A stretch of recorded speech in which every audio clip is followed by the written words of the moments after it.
సుమన్ టీవీలో మీ business promotions కోసం ఈ కింది నెంబర్ను సంప్రదించగలరు.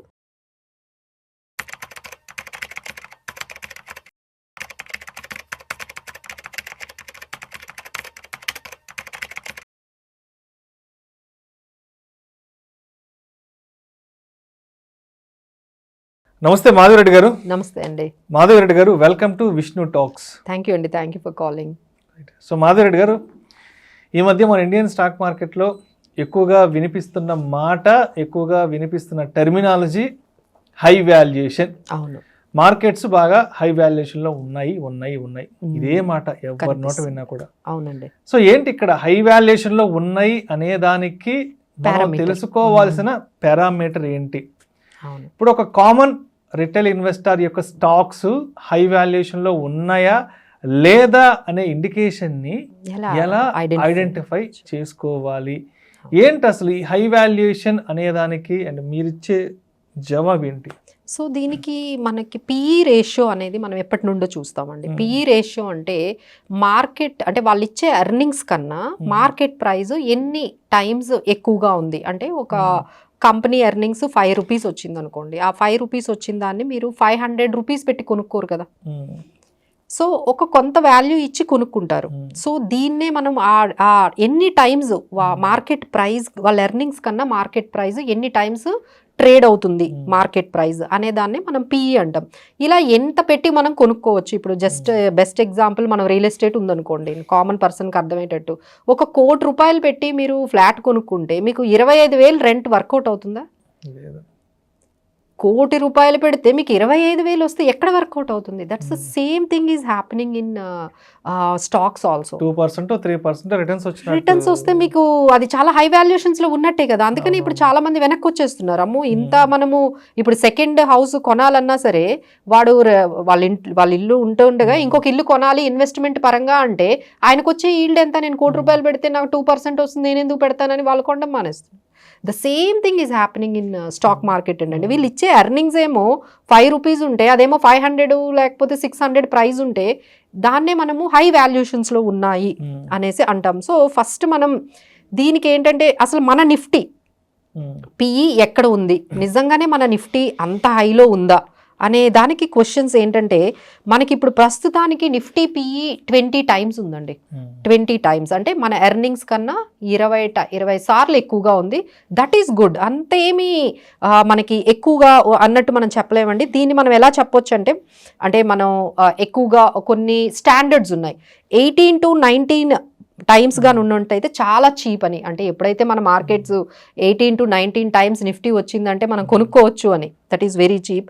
అలానే 19 to 20 టైమ్స్ అంటే ఇప్పుడు మనం ఉన్న పరిస్థితి ఏంటంటే బిలో యావరేజ్, పర్వాలేదు. అలానే 20 to 22 టైమ్స్ ఉందంటే కొంచెం హై ఉన్నట్టు, 20 to 23 అంటే అబోవ్ యావరేజ్ ఉన్నట్టు.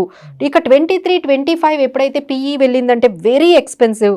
ఇక 25 టైమ్స్ కన్నా పిఈ ఉంది నిఫ్టీ అనుకుంటే వెరీ వెరీ ఎక్స్పెన్సివ్. సో ఇప్పుడు మనం చూసుకుంటే నిఫ్టీ పిఈ 20 టైమ్స్ ఉంది కాబట్టి అంత హై వాల్యుయేషన్స్లో మనకి లార్జ్ క్యాప్ స్టాక్స్ లేవు. ఎందుకంటే Nifty 50 is only about the large caps గురించే మనం ఎక్కువగా మాట్లాడుకుంటాం. సో అందుకనే చాలామంది ఏమంటున్నారంటే లార్జ్ క్యాప్స్ అనేవి చాలా వాల్యుయేషన్స్ చాలా దగ్గరగా మోడరేట్గా బాగానే ఉన్నాయి, ఇప్పుడు కొంచెం మంది ఎంటర్ అవ్వచ్చు అని చెప్పి మార్గన్ స్టాన్లీ వాళ్ళు ఇలా చెప్తున్నారు. But when it comes to, కాకపోతే మన ఇన్వెస్టర్లు అందరూ కూడా ఎక్కువగా మిడ్ క్యాప్స్, స్మాల్ క్యాప్స్ పోర్ట్ఫోలియోలో చాలా మెయింటైన్ చేస్తున్నారు. ఇప్పుడు వాళ్ళు ఎలా తెలుసుకోవాలి? వాళ్ళు ఏంటంటే ఇప్పుడు ఆలోచిస్తుంది ఏంటంటే ఆల్రెడీ 40% కరెక్ట్ అయింది, ఇక్కడ నుంచి ఎగ్జిట్ అయిపోదామా, లేదు అంటే అది మళ్ళీ రీబౌండ్ అవుతుందా, అసలు అవుతుందా లేదా? సో ఇక్కడ అర్థం చేసుకోవాల్సింది ఏంటంటే మార్కెట్ పెరిగినా అన్ని స్టాక్స్ పెరిగే అవకాశం అయితే లేదండి. సో అందరూ అర్థం చేసుకోవాల్సింది ఏంటంటే ఏ స్టాక్ని మనం ఉంచుకోవాలి, ఏ స్టాక్ నుంచి ఇంకా బయటకు వచ్చేయాలి. ఇది తెలుసుకోవాలి అంటే మనం కొంచెం ఇండస్ట్రీ పిఈస్ చూసుకోవాలి. ఇండస్ట్రీ పిఈకి మన స్టాక్ ఉన్న పిఈకి ఎన్ని టైమ్స్ మనం దగ్గరలో ఉన్నాము అన్నది. సో కొన్ని ఎగ్జాంపుల్స్ చెప్తామండి విచ్ ఈజ్ హై పిఈ అంటే ఏంటి అనేది. ఇప్పుడు డెలివరీ అనే స్టాక్ ఉందనుకోండి, సో ఇండస్ట్రీ ఏమో ఈ కామర్స్, సో దాని పిఈ 265 ఉంటే దాని ప్రైస్ 973 టైమ్స్ ట్రేడ్ అవుతుంది. అన్ని ఎక్కువ సార్లు ట్రేడ్ అవుతుంది. అలానే దేవ్యాని ఇంటర్నేషనల్ కన్స్యూమర్ ఫుడ్కి సంబంధించిందండి.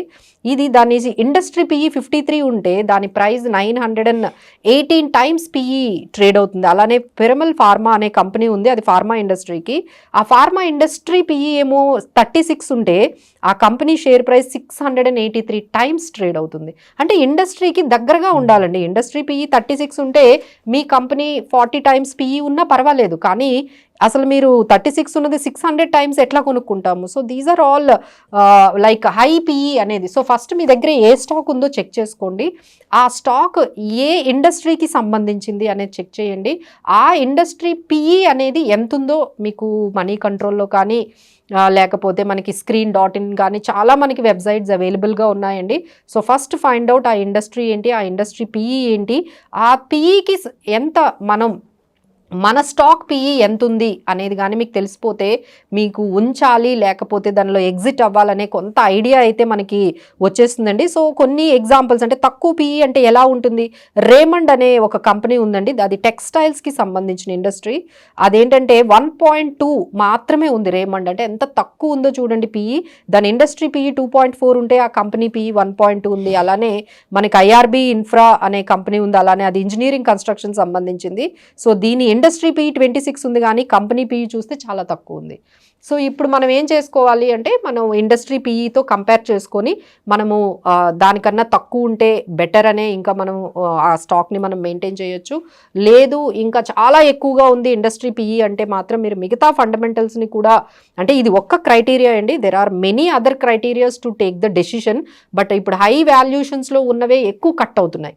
ఏవైతే ఎక్కువ వాల్యూషన్స్లో ఉన్నాయో అవి మాత్రమే ఎక్కువగా కరెక్ట్ అవుతున్నాయి. కాబట్టి మీరు ఒక్కసారి ఈ వాల్యూషన్స్ అనే ఈ పర్టికులర్ ఈ పిఈ రేషియోని మనం బేస్ చేసుకొని కొంతవరకు అయితే మనం ఐడియా అయితే మనకి వస్తుందండి. అపార్ట్ ఫ్రమ్ దట్ ప్రమోటర్ ఎవరు, ప్రమోటర్ విజన్ ఏంటి, తర్వాత ఆయన హోల్డింగ్ ఎంత ఉంది, డెట్ ఈక్విటీ రేషియోస్ చూసుకోవడము, ఇలాంటి ఫండమెంటల్స్ అన్నీ ఈపీఎస్ కానీ లేకపోతే మనకి బుక్ వాల్యూ కానీ ఇలాంటివి కొన్ని అయితే డెఫినెట్గా మీ దగ్గర ఎన్నెన్ని స్టాక్స్ ఉన్నాయో వాటన్నిటికీ కూడా ఈ పారామీటర్స్ అన్నీ పెట్టుకోండి. మీకే డెఫినెట్గా ఒక ఐడియా అయితే వచ్చేస్తుందండి. ఆ స్టాక్ని హోల్డ్ చేయాలా లేకపోతే ఆ స్టాక్ని మనం సెల్ చేసేసి అక్కడ ప్రాఫిట్ లాస్ ఉంటే కొంచెం బుక్ చేసేసుకొని బయటకు వచ్చేయాలా అనేది మీకు అంత ఐడియా వస్తుంది. సో ఫండమెంటల్స్ మీద అయితే కొంచెం బాగా ఈ టైంలో వర్కౌట్ అయితే చేయాలండి. ఎందుకంటే మార్కెట్స్లో ఈ Q3 ఎర్నింగ్స్ అనేది కూడా మీ కంపెనీ ఏదైతే ఉందో వాటి లేటెస్ట్ ఎర్నింగ్స్ ఇప్పుడు వచ్చింది కదా, సో ఆ ఎర్నింగ్స్తోని కంపేర్ చేసుకోండి. ఎర్నింగ్స్ కానీ బాగున్నాయంటే వెయిట్ చేయొచ్చు, లేదు అంటే మాత్రం ఎర్నింగ్స్ కూడా బాగాలేవు, పిఈ కూడా హై వాల్యూషన్స్లో ఉందంటే better you take a call on those stocks. Thank you so much Madhuri. Thank you.